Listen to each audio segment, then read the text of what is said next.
Chapter 1. The Accident. It was dark. Nobody saw the accident. The small white car was found on its side by the bridge. A river ran underneath the road there, and the car was lying next to the bridge wall, below the road. Inside the car was a dead woman. Her name was Karen Silkwood, and she was 28 years old. It was November 13th, 1974. How did the car come off the road? Why was it on the wrong side of the road? Why was it so far from the road? There was nothing wrong with the car. Karen Silkwood was a good driver. Everybody knew that. The police thought that there was an easy answer to these questions. Karen was tired after a long day, so she fell asleep while she was driving. It could happen to anyone very easily. They took the car to a garage, and they took Karen's body to a hospital. But some people were not happy about the accident. First of all, her boyfriend, Drew Stevens. Also, a newspaper journalist from the New York Times and a union official from Washington. These three men were waiting for Karen on the night of the accident. She was bringing them some papers and some photographs in a big brown envelope. The papers were very important. The men were waiting for Karen in a hotel room a few miles from the accident. But she never arrived. When they heard about the accident, the men looked for the brown envelope at once. They looked for it inside the white car. They looked for it at the hospital and at the police station. The next morning, they looked all around the wall and in the river, but they never found it. Nobody ever found that brown envelope.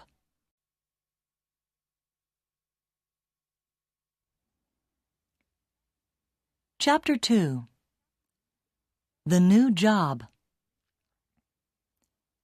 The story of Karen and her brown envelope began in 1972 when she took a new job at a nuclear factory in Oklahoma. Before that, she worked as a secretary, but in 1972, she was really tired of a secretary's life. She looked in the newspaper and saw that there was a job at the nuclear factory. The pay was much better than a secretary's pay, and the work was more interesting. She went to see Mr. Bailey, the manager of the factory, and she was surprised and happy when he gave her the job immediately. He asked Karen to start work the next day. On her first day at the factory, Karen learnt a lot. Mr. Bailey told her that she had to wear a special white coat, some special shoes, and a white hat. "These clothes protect you from radioactive dust," he said. "There isn't really any danger, of course. Everything is safe here. We check everything all the time." "I see," said Karen. "You need an identity card to get into the factory every morning. Just give me a photograph of you, and I'll give you a card. A pretty picture of a pretty girl." He smiled. Karen didn't like that smile. "He thinks I'm stupid," she thought. "Why do men always think that pretty girls are stupid?" He was still speaking. "Now I'll call Mrs. Phillips. She'll take you round the factory and show you your laboratory. The manager there will explain the job to you. Don't worry, it's very easy." He smiled his thin smile again. The door opened and Mrs. Phillips came in. She was about 40 years old and a little fat. She looked afraid. "You wanted me, Mr. Bailey?" "Yes, Susan. This is Karen Silkwood. She's going to work with you in your laboratory. Could you take her around the factory and tell her about the work?" "Oh, I see. Of course, Mr. Bailey. Please follow me, Miss Silkwood." When the office door closed, Mrs. Phillips smiled at Karen and said, "That was lucky. Usually, if he calls me, he wants to shout at me about something. Please call me Susan. Can I call you Karen?" "Of course," said Karen. They walked down a long corridor with heavy doors on both sides. Susan opened one of the doors. "This is our laboratory." Karen saw 6 or 7 people in the room. They were all wearing white gloves, and their hands were inside a big glass box. There were holes in the side of the box, just big enough for hands. Everyone looked at Karen. "What's in the box?" Karen asked Susan. Everyone laughed. "Not chocolate," said one worker. "Or beer," said another. "Don't listen to them," said Susan. "It's fuel rods and uranium. We put uranium into the fuel rods. That's why you must always wear your gloves. And when you leave the laboratory, always remember to take off your gloves and check your hands in front of the scanner." She showed Karen the scanner, which was near the door. "If there's any radioactive dust on your hands, the scanner knows at once. An alarm rings all over the factory." "And when the alarm rings, the party begins," said one man. "Party?" Karen asked. "You can take off all your clothes and have a swim, with lots of water." "He means they wash you in a shower," said Susan. "It doesn't happen very often." Karen went home happy at the end of the day. She didn't think that the work was difficult, and the money was good. Very good.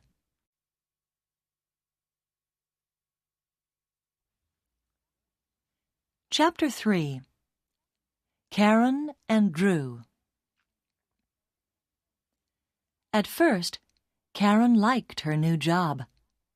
She was an ordinary, small-town girl who liked ordinary things. A comfortable home, a glass of beer, an evening with good friends. Soon she had some new friends from the factory. She also liked Drew. He worked in another part of the factory, but everyone used the same coffee bar. She met him a few days after she started the job. In the coffee bar, she and Susan were laughing together at a story in the newspaper. Then Karen suddenly heard a voice behind her. "Here's a new face." She turned round quickly. A tall man was standing just behind her chair, with a coffee in his hand. "Be careful with that coffee, will you?" said Karen. You're going to drop some on me in a moment." "It's too good to be true. Nobody as beautiful as you ever works in this factory.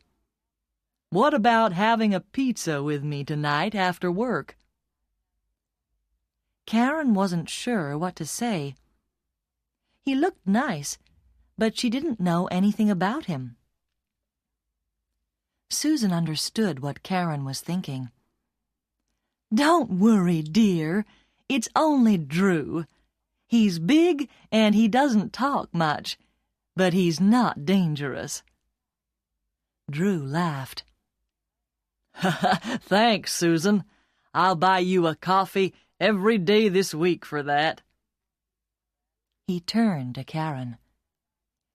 "Can I buy you a pizza or not? What do you say?" Karen smiled. "I never miss a free meal." When Karen arrived at the restaurant that evening, Drew was already there. He stood up when she came in and gave her a big, friendly smile. Karen thought of Mr. Bailey's smile. How could two smiles be so different? Karen found that it was very easy to talk to Drew. He listened to what she said, and they laughed at the same things. It was like talking to her favorite brother. In the next few weeks, they spent a lot of time together. Everyone at the factory saw how happy they were. Life was going well for Karen. Chapter 4. The Shower. But in the summer of 1974, everything began to change. One evening, Karen and Susan were leaving the laboratory. First, Karen checked her hands in front of the scanner, and then, a minute later, Susan checked her hands. Suddenly, there was a terrible noise. It was like a high scream. Everybody could hear it all over the factory. Susan didn't move. She just looked at her hands. Then the door of the laboratory flew open. Two men in white coats ran in and took Susan by the arms. Before Karen could do anything, they pulled Susan through the door. The terrible noise of the alarm was still going. Karen shouted, "Where are you taking her?" Nobody could hear. Nobody answered. Suddenly, the noise stopped. Karen turned to the other workers. "Where will she be?" "In the shower room." Karen ran out of the laboratory and along the corridor to the shower room. Inside the room, Susan was screaming. Karen pushed open the door. Susan had no clothes on, and the two men were showering her from head to foot, in her eyes, inside her ears, everywhere. The water hit her body like stones. "Stop that!" shouted Karen. "You're hurting her." "Not as much as radioactive dust can hurt her. One very small piece could kill her," shouted back one of the men. 10 minutes later, they stopped the shower. Susan's face was as white as snow, and she was shaking with cold. The men checked her body again with a hand scanner. "Okay, you're clean now. Put your clothes on. In 5 minutes, we'll come back and take you to the medical center for more tests." They left. Susan looked at Karen. "They say I'm clean. Outside, perhaps, but what about inside?" How much radioactive dust is in my body? Am I hot?" Her voice was quiet and tired. Suddenly, she looked old. Slowly, she began to put her clothes on. "Hot? What do you mean?" asked Karen. "Hot means radioactive." "I see." Karen looked at her own hands. Were they clean? How carefully did the scanner check them? She worked next to Susan in the laboratory. Perhaps the dust was on her hands, too. "I'm sure you're fine, Susan. The men said you were okay, and the doctors will know." "Nobody knows. Uranium is very new. Nobody really knows what it can do to us." One of the men came back with a woman. "Come along, dear. Time for your medical tests." Then they saw Karen near the door. "What are you doing here? If you've finished work for today, you can go home." Karen did not listen to them. "Are you okay, Susan? Do you want me to come with you?" Susan shook her head. "No, it's okay. You go home, Karen. I'll phone you later. Don't worry about me. And thank you." The man and the woman took Susan's arms and walked down the corridor, with Susan between them. She looked very small and very afraid.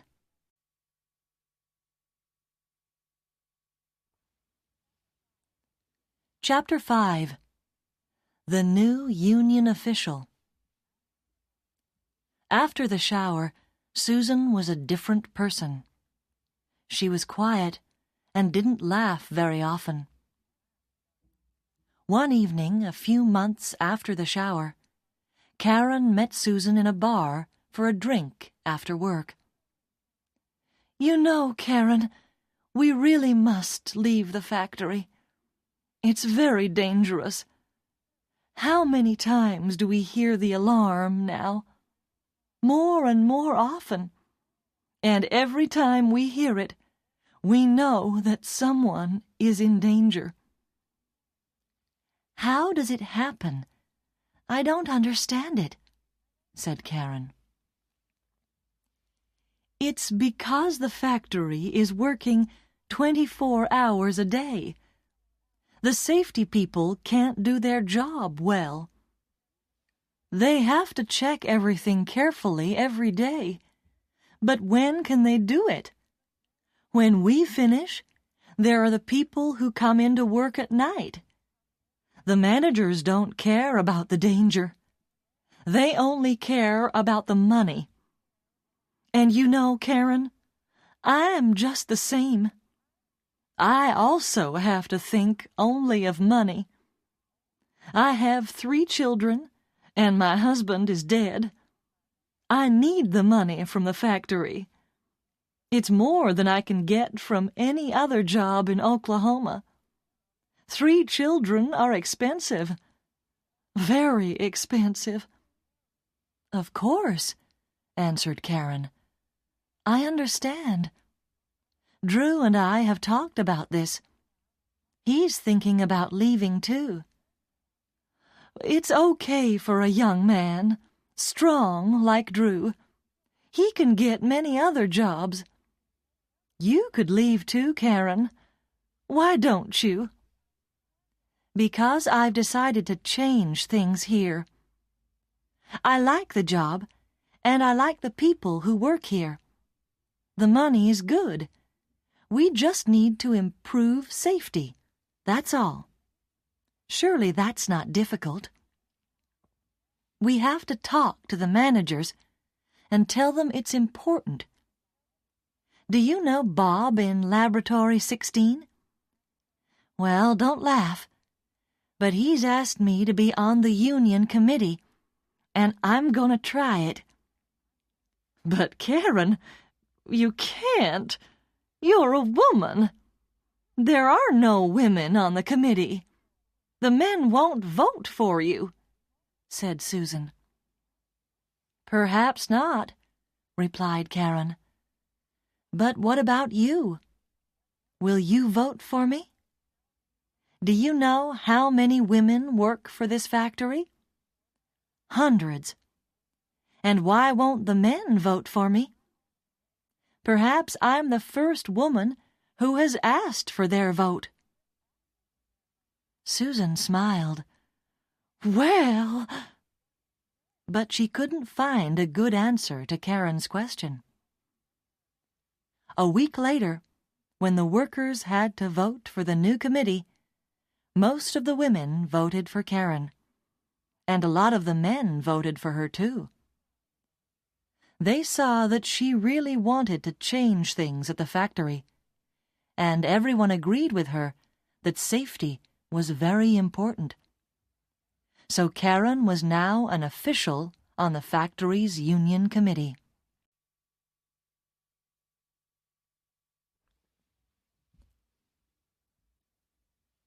Chapter 6. The Meeting in Washington. A month or two later, the alarm sounded again. This time, Karen was in front of the scanner. She went quietly with the men in white coats. But after her shower, she asked them a lot of questions about safety in the factory. They didn't answer any questions. They just got angry. They knew she was on the union committee, and they were afraid of her. All the managers knew that Karen was on the committee because she always had a notebook in her hand. In her notebook, she wrote down all the scanner alarms, every shower, and every other danger in the factory. She asked a lot of people a lot of questions, and always wrote the answers in her notebook. The notebook was getting full. In September 1974, the Union Committee had a meeting. Everybody could see that safety at the factory was getting worse. The committee decided to write to the union leaders in Washington and ask for help. 2 days later, there was a phone call from Washington. The leaders wanted to see the Union Committee immediately in Washington. For Karen, this journey to Washington was a big adventure. She wanted to see the White House and all the other famous places in the first city of the USA, but she had very little free time. She spent nearly all the time at a long meeting. At first, the leaders just listened to what Karen and the others said about the factory. Their faces got more and more unhappy. Karen explained what was happening. "The managers take photographs of the fuel rods to check that they are safe. But I know that they are secretly changing the negatives of the photographs. And why are they doing that? Because the photographs show that the rods are not safe." Suddenly, one of the leaders said to Karen, "Do you understand what you're saying, Miss Silkwood? The lives of many people could be in danger if you're right. Uranium is very, very dangerous." "I'm just telling you what the people in the photographic laboratory have told me," Karen said. "If this is true, the government will close your factory. Do you understand what that means? A lot of people will lose their jobs. The story will be on the front page of every newspaper." Karen looked unhappy. Will We only want the managers to change a few things and to be more careful about safety. I think it's already too late for that. After the meeting, one of the leaders stopped Karen outside in the corridor. "Just come with me for a minute, please," he said. He took Karen into a small room and closed the door.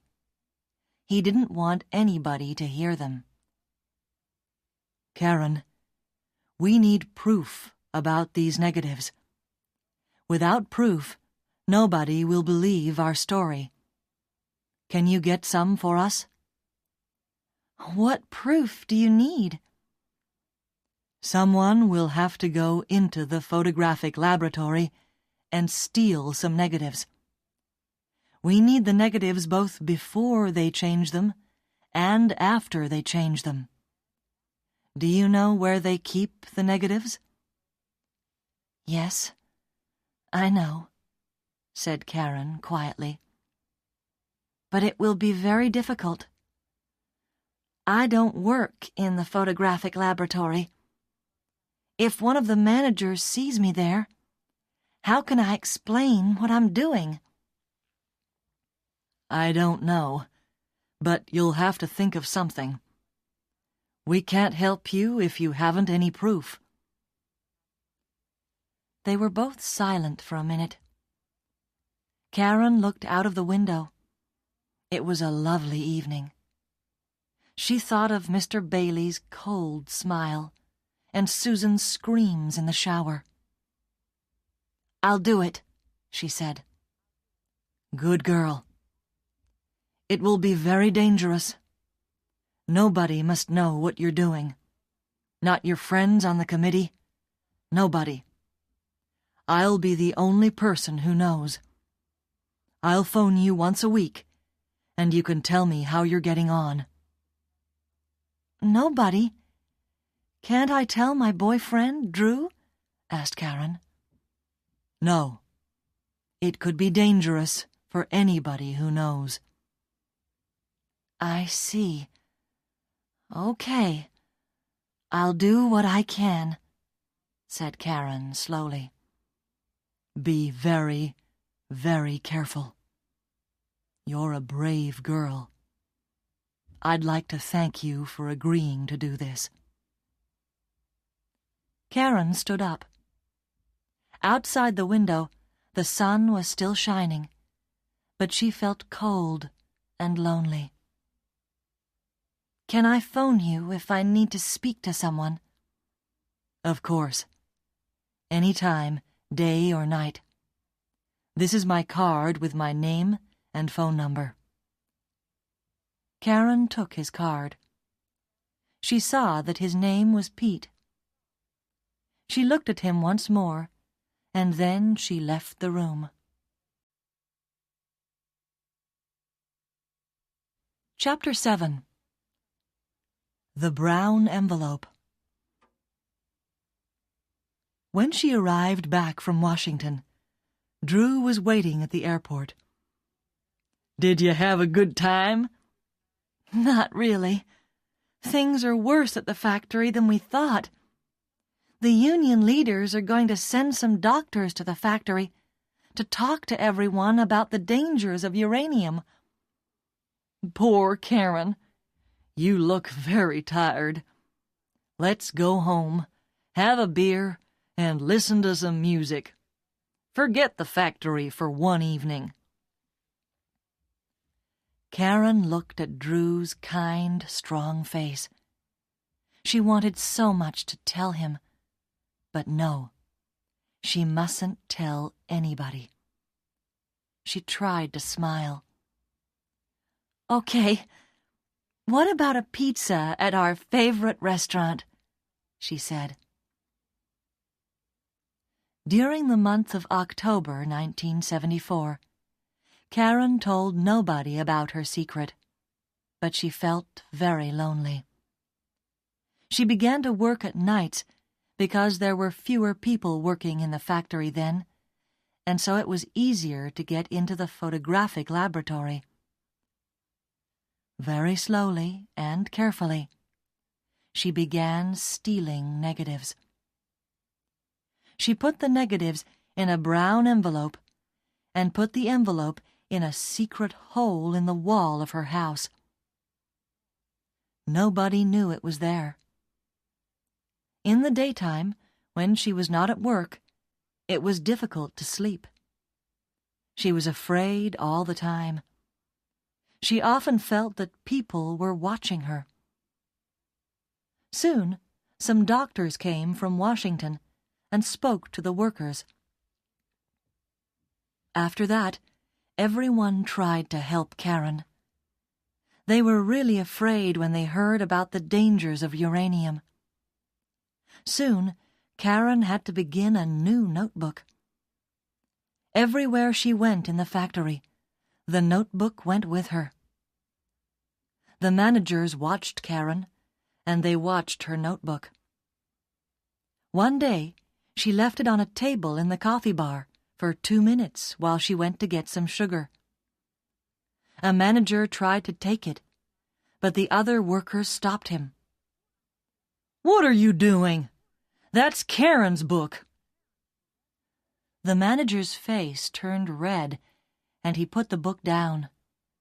But the managers were now watching her all the time. It was more and more difficult to get into the photographic laboratory. But in the last week of October, Karen told the union leader in Washington that she had nearly all the proof necessary. "That's wonderful," said Pete's soft voice in Washington. "When you're ready, I'll take you to meet an important man from the New York Times. We'll give the story to the newspapers, and they'll tell the world about it. Then the government and the factory managers will have to do something about the dangers of your work." "Give me just a little more time," said Karen, and she put down the telephone.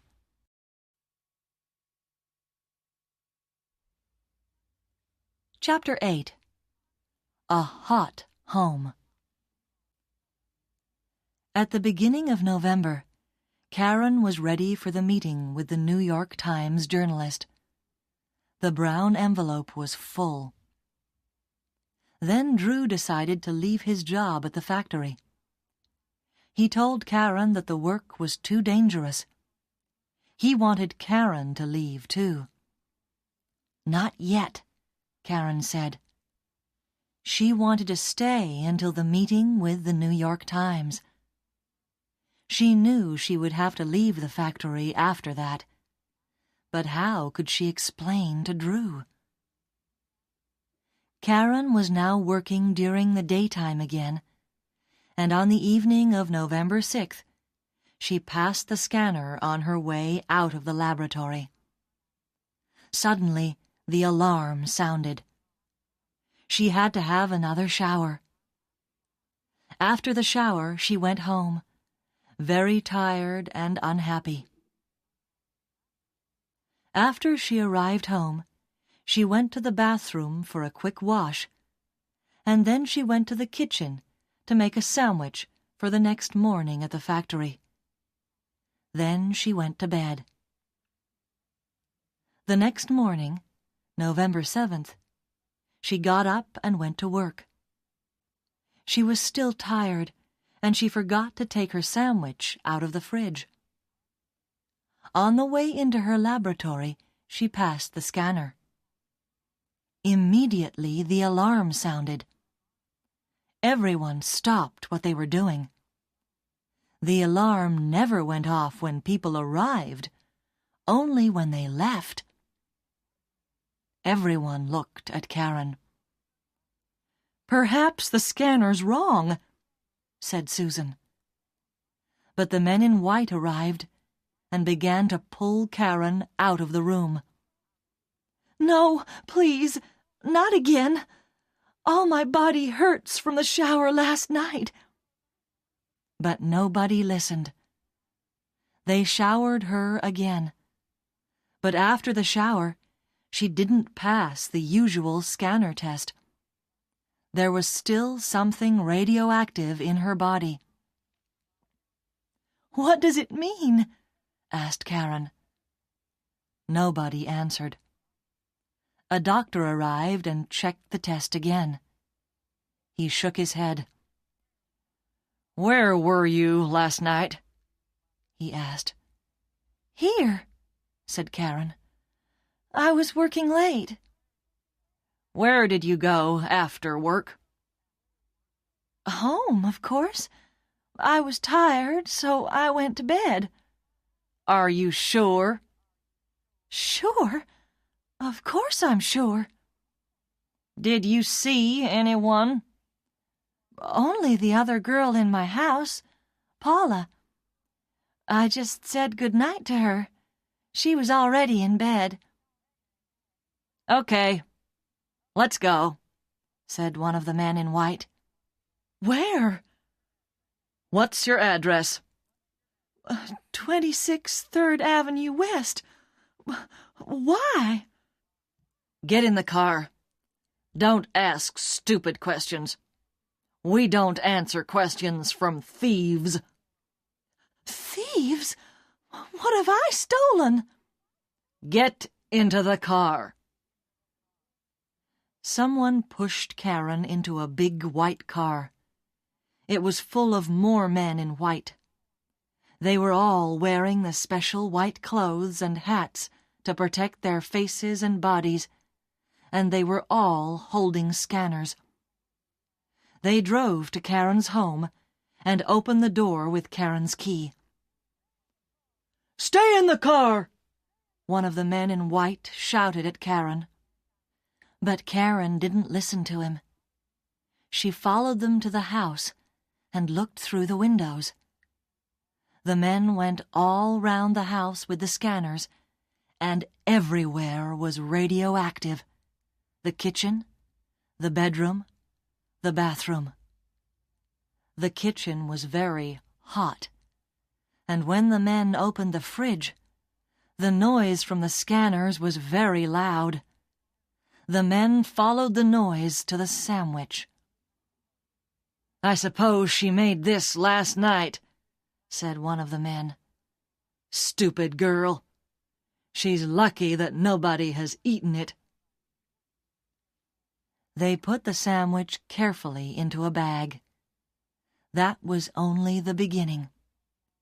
Soon all Karen's things were in bags: her clothes, her books, her photos.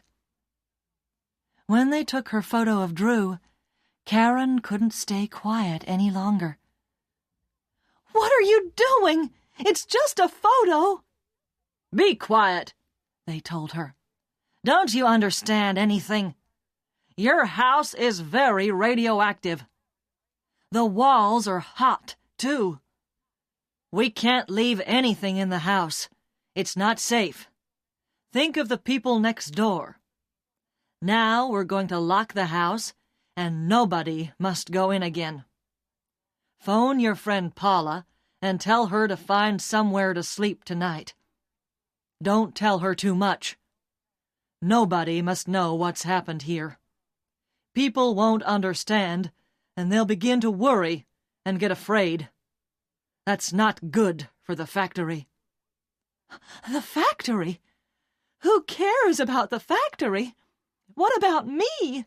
If my house is radioactive, I'm radioactive too," said Karen.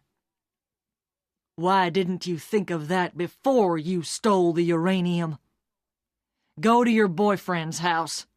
Don't go out. Don't speak to anyone. We'll phone you tomorrow and tell you what to do." They put all the bags in the car and drove away. Karen stood alone in the middle of the street. They thought she was a thief. But why? Who could want to take uranium out of the factory? Everyone knew how stupid and dangerous that was. She looked silently at her empty house. Now there was nothing in her home, only a brown envelope in a hole in the wall.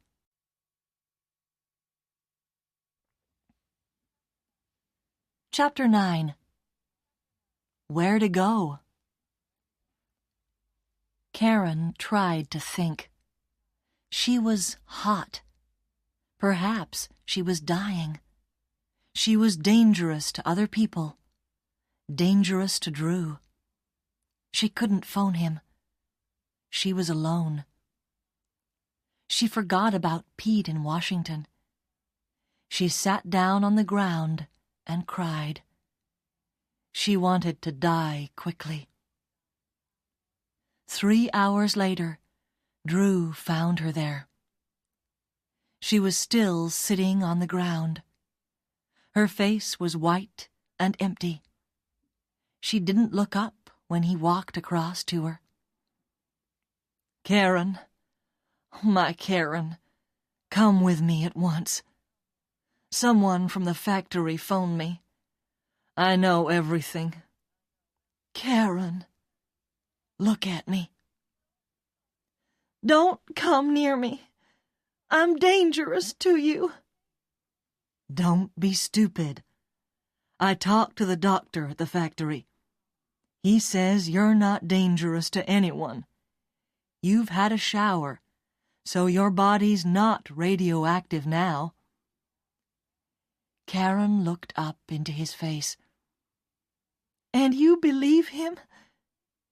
Do you still believe anybody in that place? Do you also believe I stole uranium from the factory?" "Of course not. Did they say that to you? That's terrible. Wait until tomorrow. When I get in there, they'll be sorry they ever said that to you." "It's no good, Drew. I'm dying," said Karen quietly. "I don't know how this happened, but I know one thing. There are people at that factory who want to see me dead." "Karen, you're tired. You need a holiday. You must leave the factory like me. Come home with me now." "Home? I haven't got a home anymore." Karen put her head in her hands. Drew looked at the empty house. His face was white and angry. "Did they do that too?" "Karen, my home is your home from now on." He took both Karen's hands and pulled her to her feet. He helped her to his car and took her home. Chapter 10. Karen explains to Drew. That night, Karen and Drew couldn't sleep. They had to talk. "How did your house get so radioactive? That's the question," said Drew. "I think," answered Karen, "that someone put something radioactive into my bag last night before I left the factory. I remember that I left my bag on the table for a few minutes at coffee time in the afternoon." "But Karen, who did that? And why?" "Drew, I'm going to tell you something. Perhaps I'm dying now, so there mustn't be any secrets between us anymore. I agreed to get photos of the fuel rods for the union in Washington. I've stolen photos and negatives from the photographic laboratory. Perhaps someone saw me. One of the managers." "You've stolen photos? What photos? Why?" Karen explained everything to Drew. He was very quiet when she finished. In the end, he took her hand. "Karen, this is very dangerous. I'm afraid for you. Perhaps someone does want to kill you. Didn't you think of that danger when the Union asked you to do this? Why did you agree to do it? Because I care, Drew. Somebody has to do something. Why not me?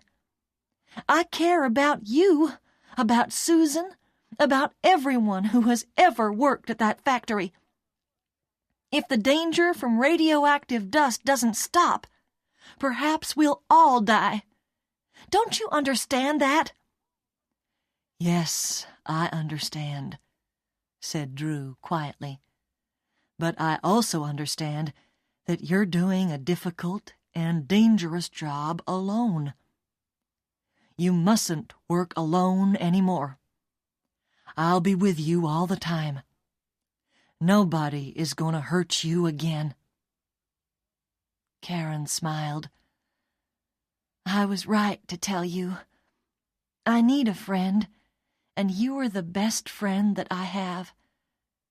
But it's not much longer now. After the meeting with the New York Times, everything will be finished. I can go on for a few more days, but I'll tell you everything from now on. Next morning, Karen telephoned Pete in Washington and the union committee at the factory. She told them about her house and that the managers were calling her a thief.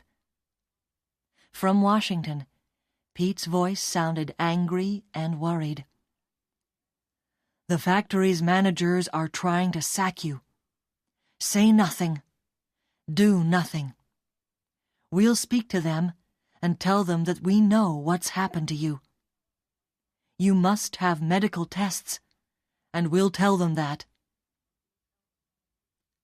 Karen waited at Drew's house all day. In the evening, the phone rang. Miss Silkwood, said Mr. Bailey's cold voice. You and Drew and your friend Paula must go to Los Alamos for tests. The doctors there know all about uranium and radioactive dust. We've talked to the union. We will pay for the journey, and they will pay for the tests. But we know that you've stolen some uranium. That's why you were so radioactive. There's no other answer. The phone line went dead. Karen looked at Drew. You and I are going to Los Alamos for medical tests. But I'm sure now. The managers know. They know what I've really stolen. And they'll look for them while we're away. They'll tell everyone that they're looking for the stolen uranium. But they won't find anything. They won't find their negatives.